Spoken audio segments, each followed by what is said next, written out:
Welcome to Argentina for what's one of the all-time classic events on the rally calendar.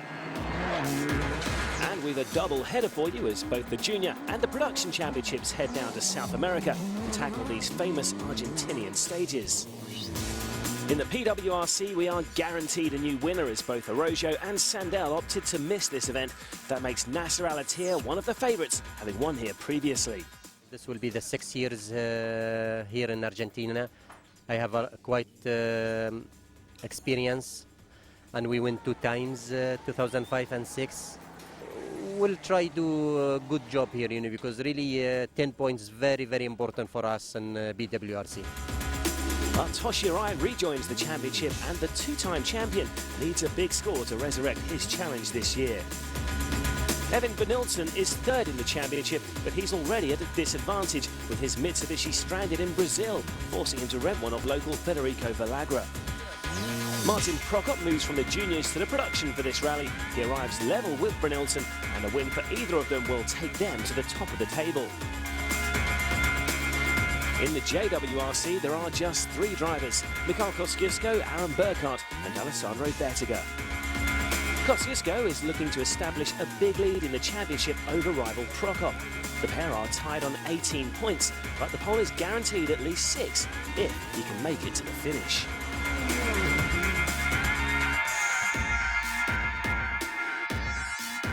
The rally is based in Carlos Paz, just north of Cordoba. There are 332 kilometers of stages in all for the crews to negotiate, and the drivers are most definitely wary of the challenge ahead. You know, Rally Argentina is so special, you know. It's a fast race, very hard for car and for driver. There are many stones, and you really have to be cautious not to destroy the car. So you need to be precise and don't do any mistakes, because then it will cost you maybe a wheel or 2. So you have fast sections, you have twisty ones, you have a really sandy surface, so it's a difficult rally for drivers and also tough for the car. And this is what the drivers faced on the first day. It all began with a super special on the Thursday night at the Cordoba Stadium, but the action proper started on Friday with a loop of 4 stages repeated in the afternoon. The crowds turned out in force for the showpiece opener to the rally at the Cordoba Stadium. This was a chance for the drivers to entertain the adoring fans, and 2 of the local guest entries in the PWRC, Gabriel Pozzo and Marcus Legato, went head-to-head. 40. But it was Nasser Al-Attiyah who set the fastest time in that category.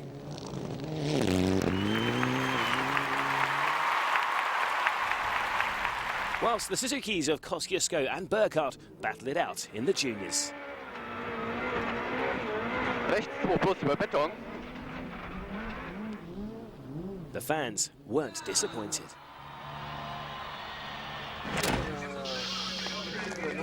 This is how the PWRC stood after the Super Special. Al-Attiyah held an early lead as the crews headed to the morning loop of stages.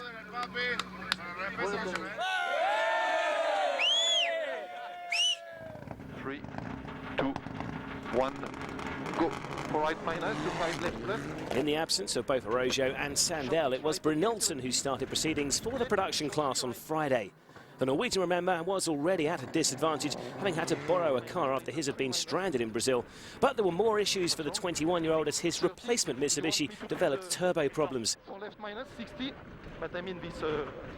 He lost almost 3.5 minutes in stages 3, 4 and 5, dropping him down to 7th. Martin Prokop headed into the stages knowing that a win would give him the lead in the championship. It was a cautious start though for the Czech driver, which included a scare as he had to avoid hitting a stray dog. There were more serious problems later in the morning loop when he caught the struggling Benilton. The dust seriously impaired his vision and cost him 10 to 15 seconds. After stage 5, he was down in 5th. Al-Attiyah made a fine start as he extended his lead on stage 2. However, he'd opted for a soft suspension setup expecting rain, but sadly for Nasser, the rain never arrived and he couldn't maintain his early pace, losing the lead on stage 4.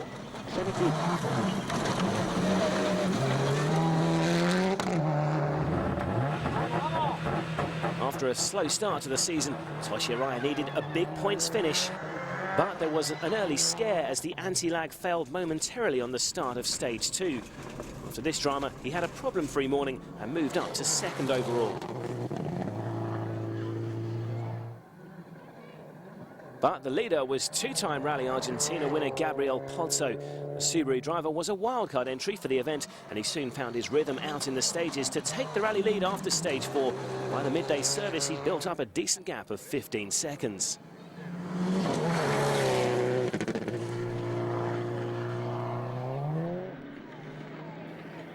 There was a second wildcard entry in the shape of local Marcus Legato. He took a bit longer to find his stride, but by the end of stage 5, he'd worked his way into 4th overall.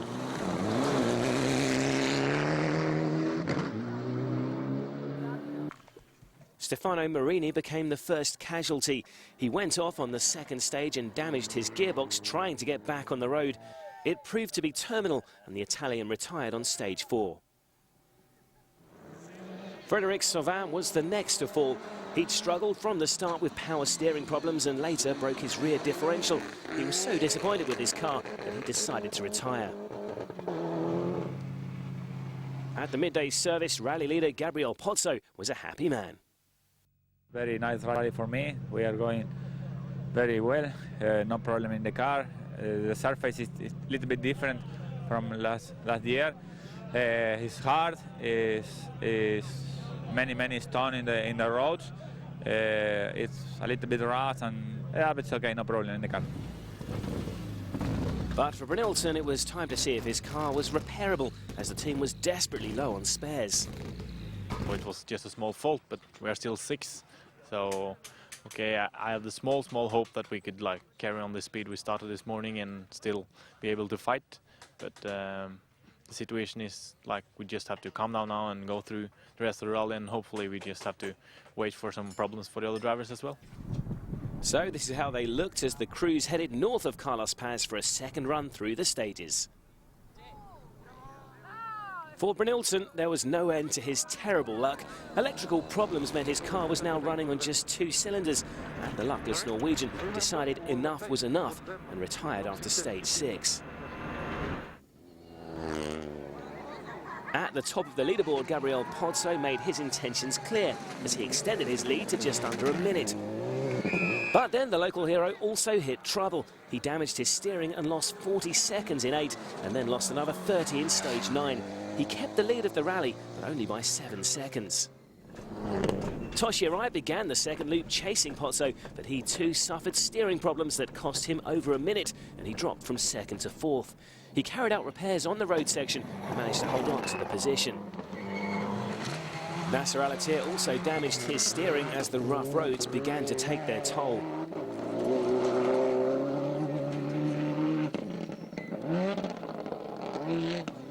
He too carried out repairs on the road section and only lost 16 seconds, enabling him to take Toshi's 2nd spot.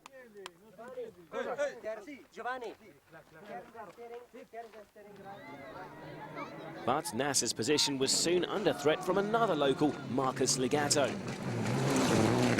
After a quiet morning, he found some form winning both stages 7 and 8, moving him from 4th to 2nd, but a puncture on the final stage cost him precious seconds. He ended the day in 3rd.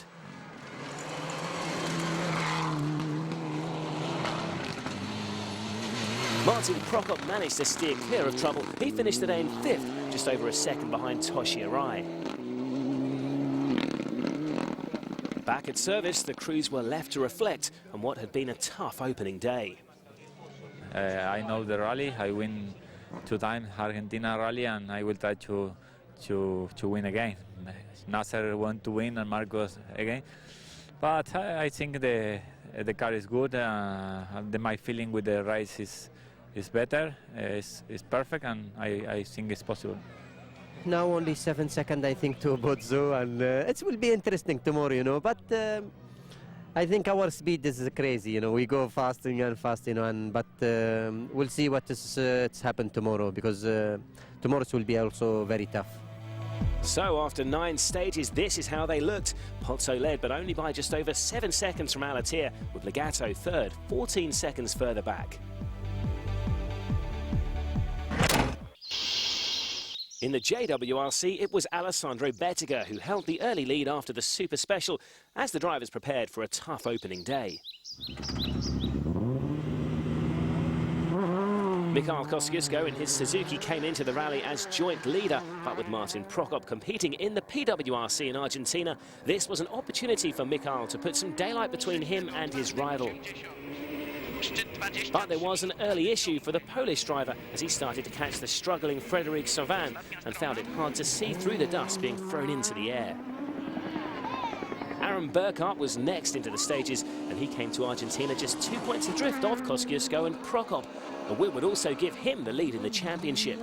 But it was a cautious start for the German as he guided his Suzuki through the rough Argentinian stages. As for Alessandro Bettiger, he came to Argentina with just 4 points to his name and had set his heart on a maximum haul. It looked to be on the cards as he stormed into the lead, but it was always going to be a risky plan with massive rocks lurking at every turn. And so it proved to be as the left rear suspension unit on his Renault Clio collapsed on stage 4. He managed to limp through 5 and back to service, but 6 minutes had been lost and he dropped to third. On the first stage, while driving, the rear arm broke down, and unfortunately we had to drive very slowly, both on the first stage and on the fifth.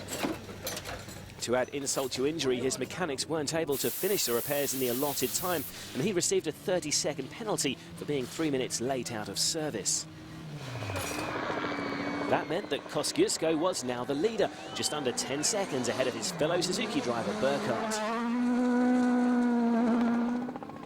But there was more drama to come on what was proving to be one of the roughest Argentine rallies in memory. 30, rechts in rechts 3 minus, 20, links 3 plus lang. Burkhardt was the first to suffer as he broke his steering on stage 8, forcing him to retire. It's quite disappointing. We were pushing hard, of course, but we didn't hit anything special or anything badly. But yeah, I think it is a tough road. That left Kosciuszko as the clear leader, but he too would come unstuck on the final stage.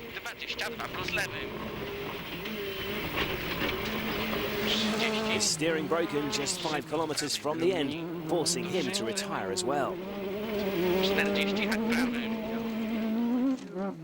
So after 9 rough stages, Bettiger incredibly found himself back in the lead. Kosciuszko received a 10-minute penalty for retiring in the final stage, but still finished 16 seconds ahead of Burkhardt. Both would Super Rally on day 2. There are 2 more days of stunning action to come, including the famous stages of Mina Clavero and El Condor.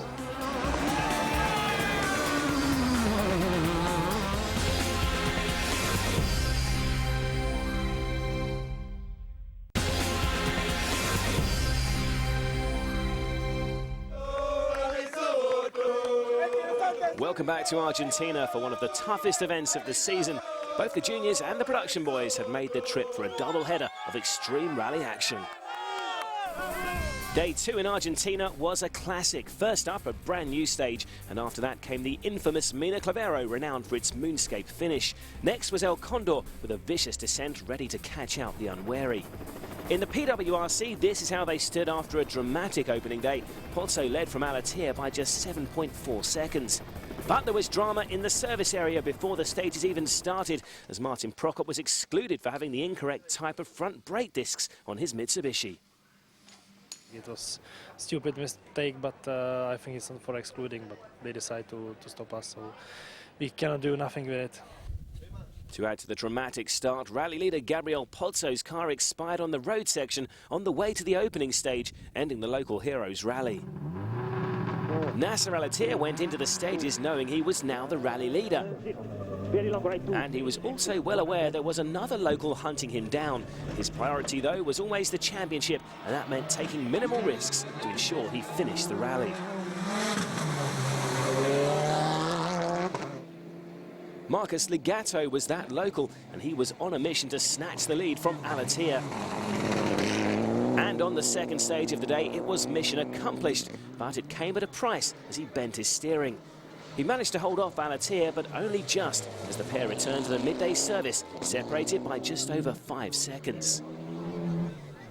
The time now, it's quite interesting, you know, between me and Marcos. And now we'll try do our best, but now it will be really very, very difficult stage. But I hope have good run without any problem. The drivers headed out for a rerun through the El Condor stages, and it was first blood to Al-Attiyah as he reduced the gap to just over 2 seconds. Stay right over crest and the slow wing, left to 1. Stay in over crest and the right 4. Legato was feeling the pressure, and something had to give. Sadly for the Argentine, it was his power steering that failed. It cost him 2 minutes in El Condor and a further 25 seconds on the penultimate stage of the day. He ended just under 2.5 minutes adrift of Nasser.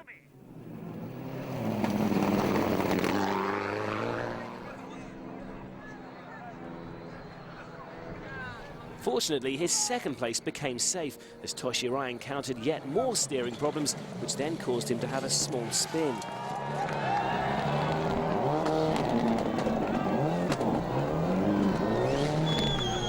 The Japanese driver ended the day 4 minutes adrift in third overall. There was more excitement further down the field as Luciano Bernardi found some form winning the opening stage. But after his car developed engine problems in stage 13, he chose not to continue. Gabor Mayer found himself in 5th after the opening stage, but then fuel pressure problems saw him lose over 21 minutes in stage 11. He did at least make it through to end the day in 6th. Another man to benefit from the drama was Cypriot driver Spiros Pavlidis. He ended the day an impressive, if unexpected, 4th overall and looked set for his best ever WRC finish. Evin Brynildsen took the award for the most persistent driver of the day. He was already returning under the Super Rally rules, and once again he suffered with engine problems, but the Norwegian never gave up and ended the day 5th. So after 18 stages, Al-Attiyah held a lead of almost 2.5 minutes over local Marcus Legato. Toshirai was 3rd with Pavlidis and Brynildsen 4th and 5th. As for the juniors, they went into the second day hoping for slightly less drama. Bettiger was the rally leader after both the Suzuki drivers had retired late on day 1. The Italian was first out with a lead of just over 3 minutes. He needed and wanted a trouble-free run through some of the trickiest stages to be seen on the rally calendar.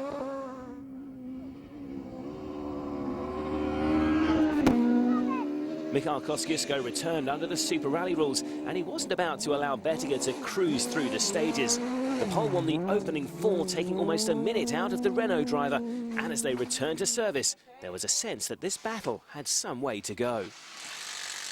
We are looking at the times that Kosciuszko is setting and try to, we've got 3 minutes, so we can a little bit look at what he's doing. At the moment we won 4 stages today, so it's okay. We try to make a little pressure on Alessandro, but for sure if nothing happens to him it's impossible to catch. But also important is to make a bigger gap to Aaron to keep the 2nd place. Aaron Burkhardt was also super rallying, and all he could do was try and stay out of trouble and hope that one of the top 2 would have more problems.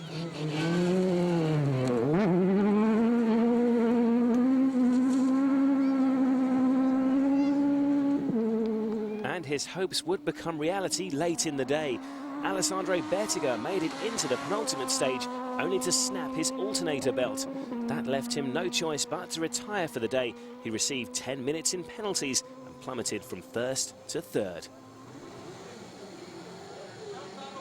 I'm completely speechless this time because every time something is happening and so I don't know. I don't believe in luck or in being lucky or lucky, but this something is always happening. So yeah, I'm not happy for sure. So it was all changed once again. All three drivers had now re-entered under the Super Rally rules, and after all the drama, it was Michał Kosciuszko who led from Burkhardt.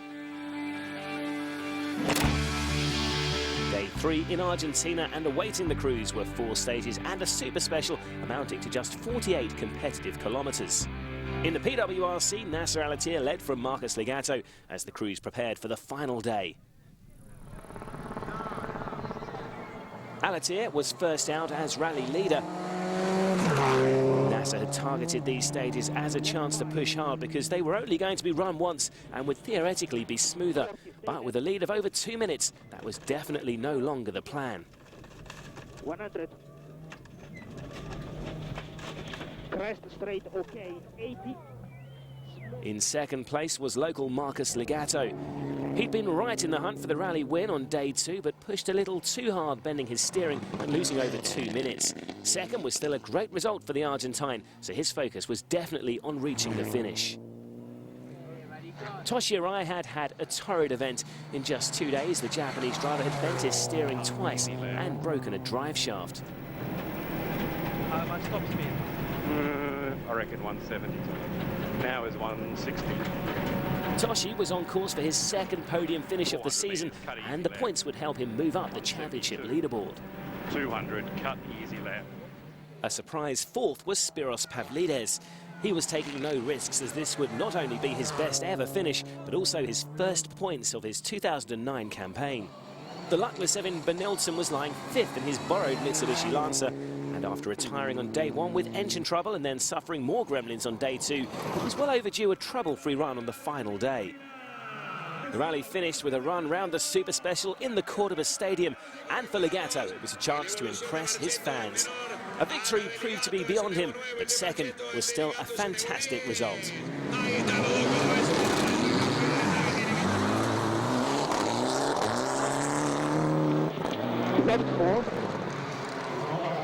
Nasser Al-Attiyah, this was a case of job well done on what had been a viciously rough rally.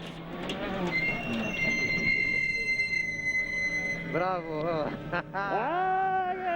Nasser cruised through the Super Special to claim his 3rd Rally Argentina win of his career and his first 10 points of the season. Confirmation then of Al-Attiyah's win ahead of Legato. Arai took 3rd, his best finish of the season, whilst Pavlidis claimed 4th, the highest WRC placing of his career. Back in service, the team was waiting to celebrate Nasser's first win of the season. Really, I'm so happy about this win, here in Argentina. And I would like to thank for my teams, because this was a great job all this weekend. We came here really for 10 points, and we was a try until last stage. It's a great win, and I'm so happy. And this is how the points translated onto the championship leaderboard. Arroyo stayed top despite not being here. Al-Attiyah's win moved him into 2nd, pushing Sandell down to 3rd. Brynildsen dropped to 4th. Despite extending his score to 18, Arai moved up to 5th.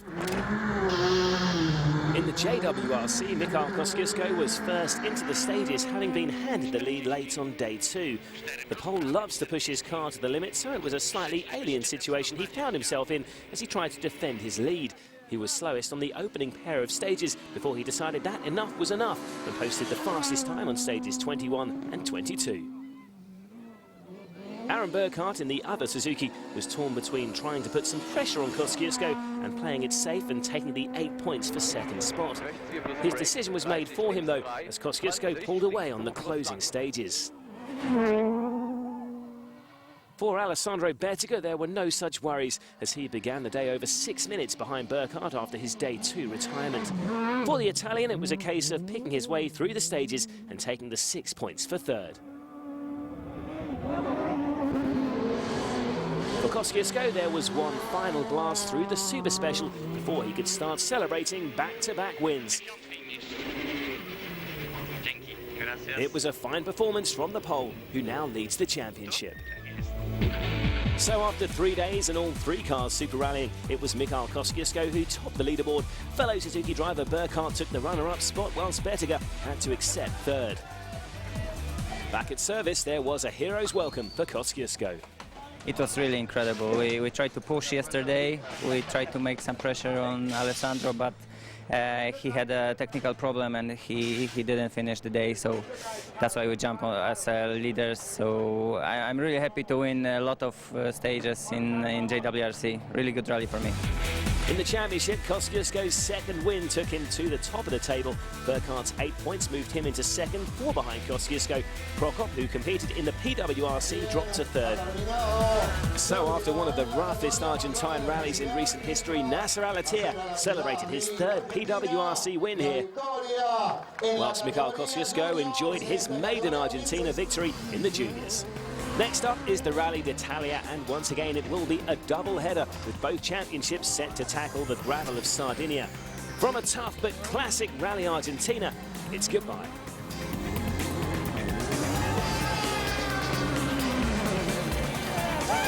Woohoo!